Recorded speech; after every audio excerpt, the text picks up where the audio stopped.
구약 성경의 말씀. 이사야 42장 1절에서 4절.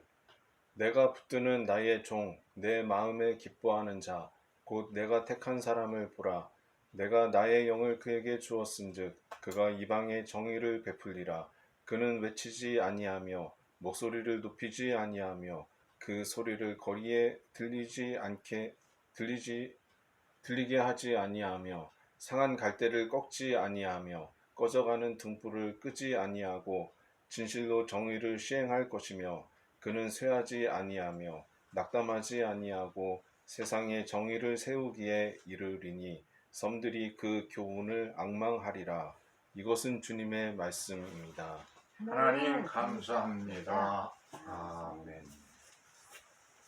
신약의 복음서의 말씀. 마태 3장 13절로 17.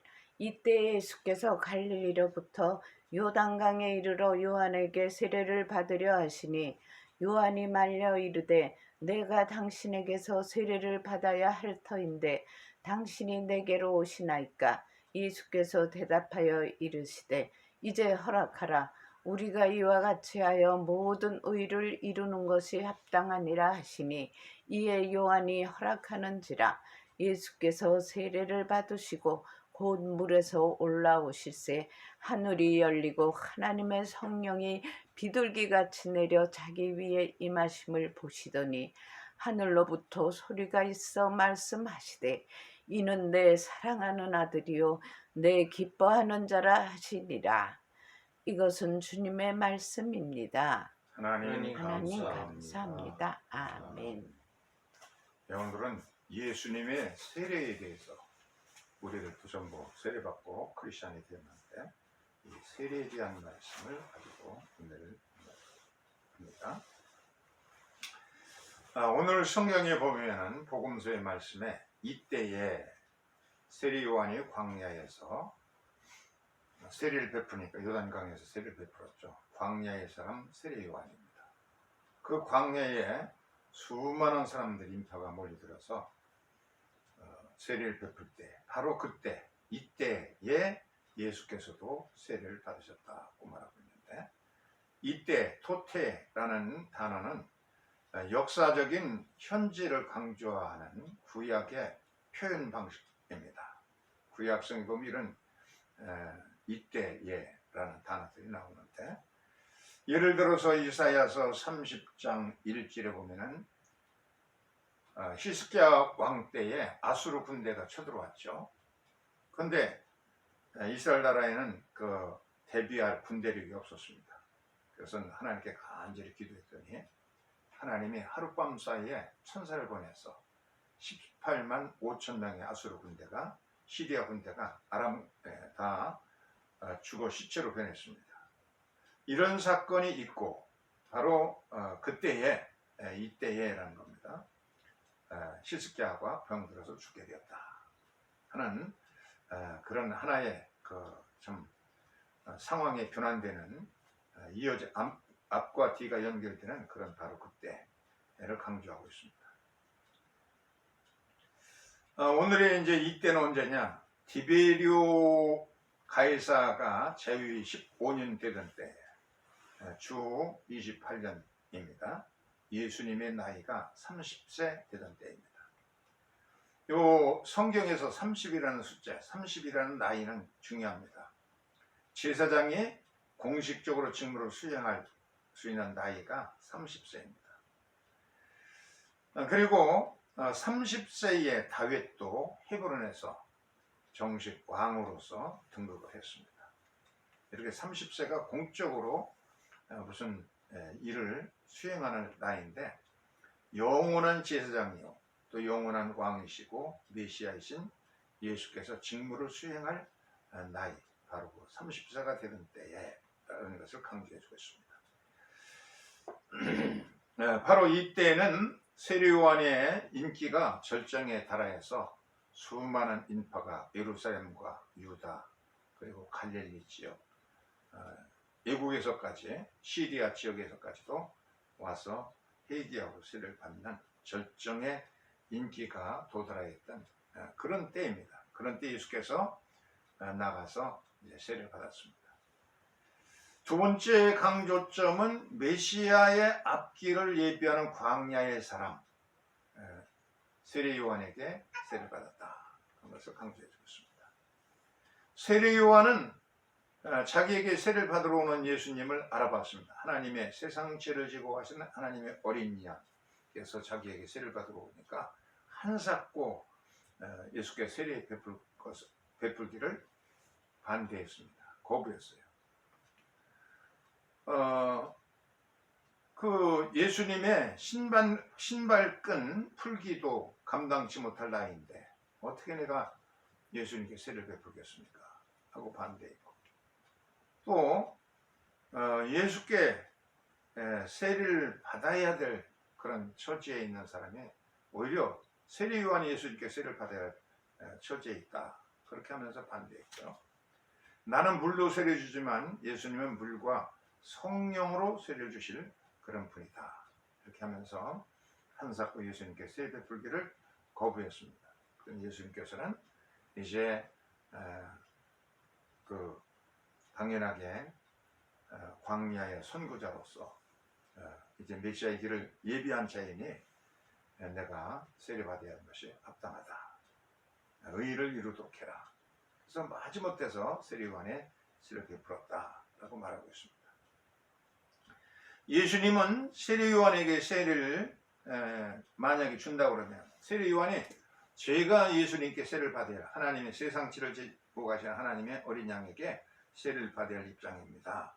그래서 예수님께서 정말 세례 요한에게 세례를 줬다고 하면은 그 무수한 인파들이 야, 세례 요한보다 위대한 정말 인물이 나타났구나 하고 인기가 더 절정에 이르고, 세례 요한은 참 그야말로 그 낮아지는 그런 처지에 있을 텐데 그렇게 하지 않고 세례 요한을 높여주면서 그냥 말없이 무수한 인파에 섞여서 세례를 받았다는 것을 우리에게 알려주고 있습니다. 무리 속에 섞여서 보통 사람들과 같이 세례를 받았는데, 이것을 오늘 구약에 읽은 본문에 보면은 이사야서 42장 2절 빨간 글씨 같이 한번 읽어보세요. 시작.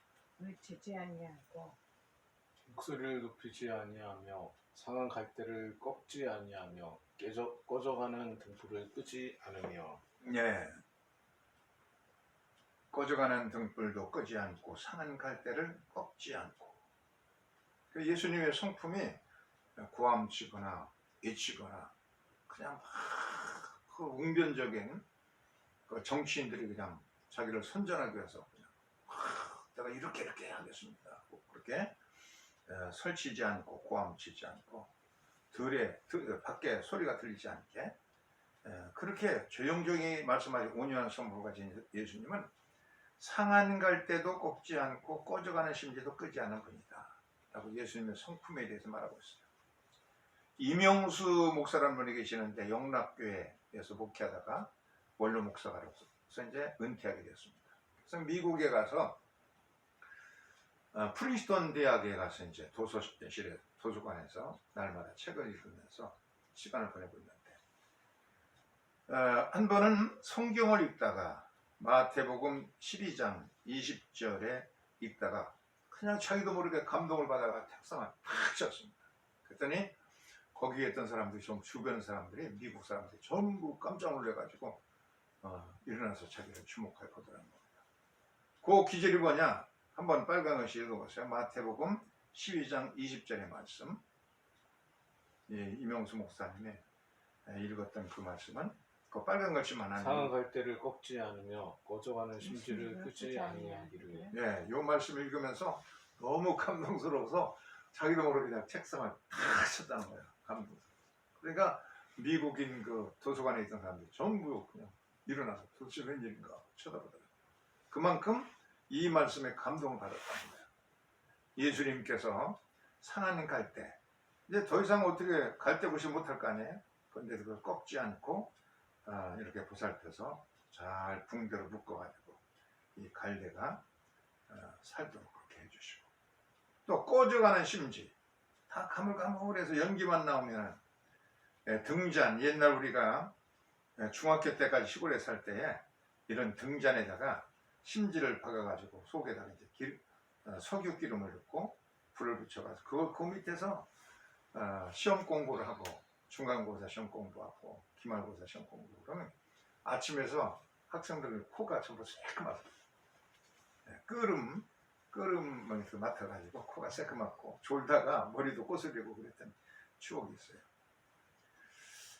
그런데 예수님은 상한 갈 때도 잘 붕대를 묶어서 다시 살려주시고 또 꺼져가는 심지도 시골에도 이 등잔불을 킬 때에 오래 쓰면 이제 찌들어가지고 이게 불이 깜깜해져요. 이렇게. 그래서 연기만 나, 끓음만 나요.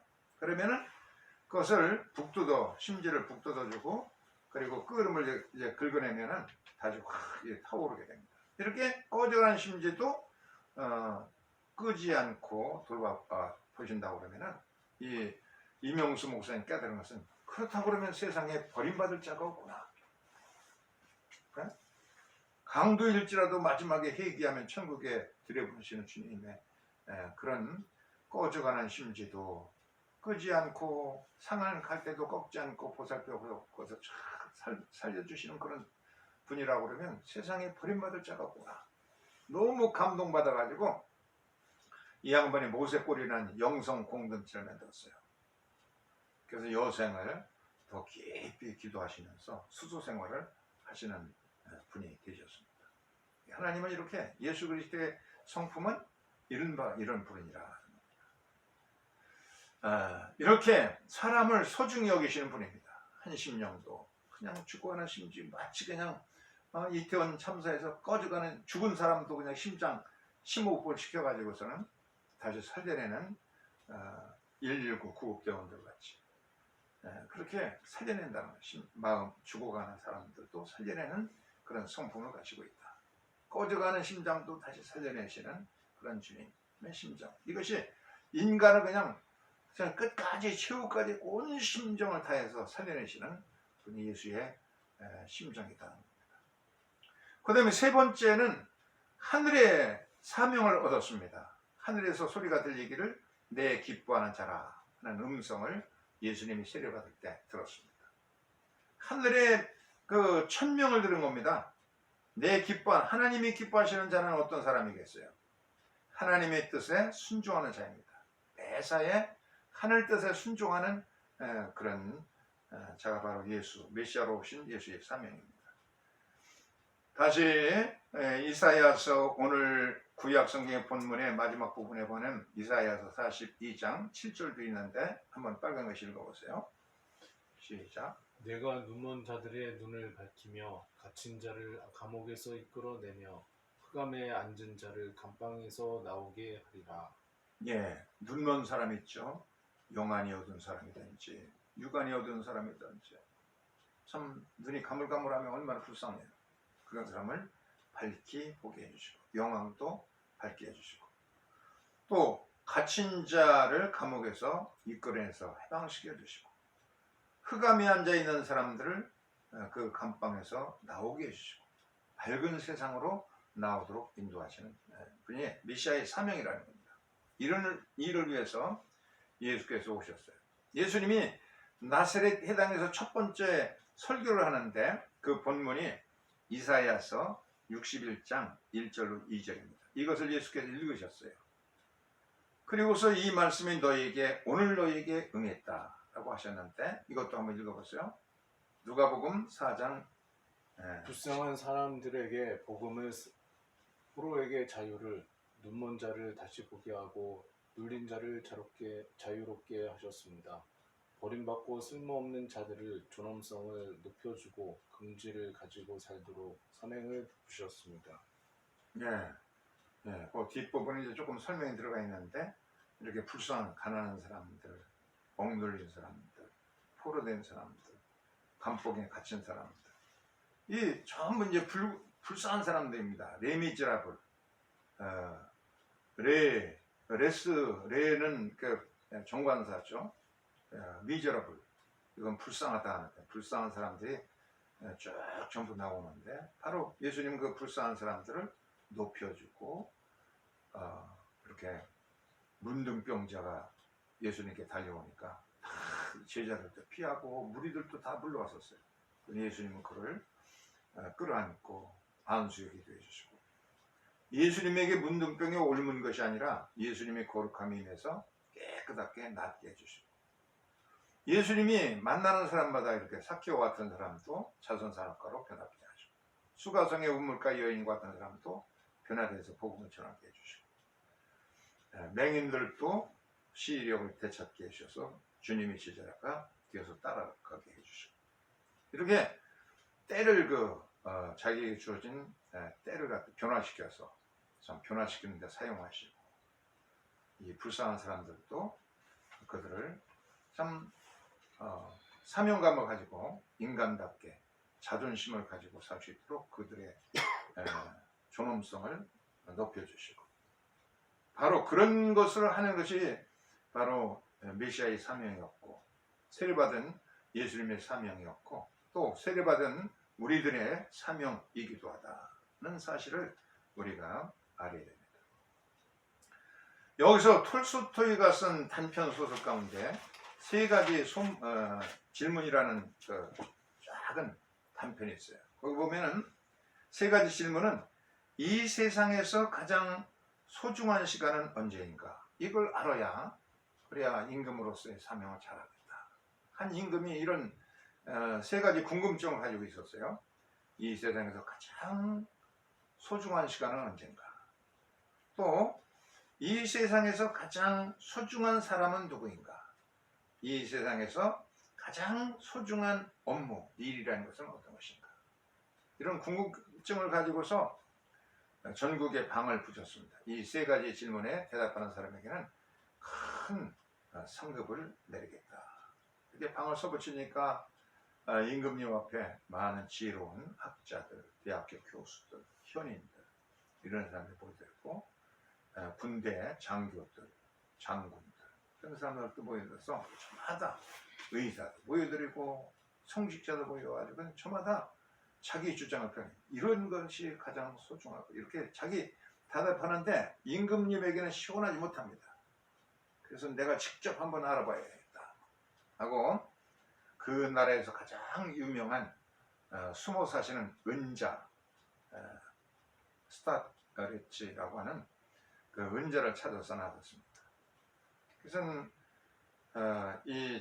자기를 따는 호위병들을 일단 두고서 왕복을 벗고 마차에서 내려서 허름한 민간 복장, 노동자의 복장을 하고, 그리고선 홀로서 이제 은자가 사시는 깊은 산골의 막사에 도착했어요. 운막에 도착했는데 가보니까 이 나이가 연세가 높은 노인네는 뜨거운 태양빛 아래서 삽을 들고 일을 하고 있었어요. 그 텃밭을 일구어서 거기다 뭔가 채소를 가꾸기 위해서 이제 텃밭을 일구는 겁니다. 땀을 흘리면서 삽을 들고 고랑을 파고 있었어요. 그래서 이분이 이제 내가 존경하시는 은자님을 찾아 이렇게 뵙는 것은 저에게 세 가지 궁금한 것이 있습니다. 세 가지 질문을 이제 아뢰었습니다. 그랬더니 이 사람이 한번 이렇게 한번 멀끔히 쳐다보더니 다시 땀 흘려서 일하기 시작하는 거예요. 시간이 가도 그냥 계속 일하시는 거예요. 그렇게 보니까 너무 노인네가 하기에는 힘들어 보여요. 나이도 많고 그냥 쓰러져서 돌아가실 것 같아요. 그래서 이 임금님이 이제 민간 허름한 복장을 입고 노동자 농민 모습으로 하고 이제 다가서서 노인어른 너무 지쳐 보이는데 삽을 제게 넘겨주십시오. 제가 좀 거들어 주겠습니다. 그래서 이 노인도 생각해 보니까 그냥 마지못해서 이제 삽을 넘겨주었어요. 너무 삽을 넘겨받아 가지고 임금이 이제 젊긴 하기니까 열심히 땀을 내서 일을 합니다. 일하다 보니까 시간이 이제 지나가지고서는 이렇게 해가 지는 해가 되었습니다. 노을이 물들어가는 시간이 되었어요. 저녁낮이 되었는데 마침 옆에서 부시록 소리가 막 나면서 어떤 사람이 달려오는 거 보니까 온몸에 피투성이가 됐어요. 피가 철철 흐르는 데 그냥 와서 팍 쓰러져서 피를 막 철철 흘리고 있는 거예요. 그래가지고는 왕이 깜짝 놀래가지고서는 삽을 집어던지고서 그런 이제 그 옷을 벗기고 보니까 복부에 상처가 깊은 상처가 있고 피가 콩칼라 흐르는 거예요. 그래서는 은자는 급히 들어가서 지혈하는 약속을 가지고 와서 지혈을 해주고 물을 가지고 와서 헌금으로 죽여가지고 상처를 깨끗이 닦고 그리고 새로운 헌금을 가지고 데워주고 그리고 수건으로서 붕대를 삼아서 묶어주고 그러니까 피가 못 때립니다. 그래서 그 사람을 그 움막에 데려다 놓고 밤새껏 왕이 이제 간호를 합니다. 턱이 이렇게 턱수염이 많이 난 청년은 그냥 이 임금님 밤새껏 갖다가 간호해주고 물을 떠다주고 그렇게 정성을 다 하다 보니까 점점 더 맥박도 강해지고 생명이 들어오게 됐어요. 근데 임금은 하도 밤새껏 간호해가지고서는 아침이 돼서 이제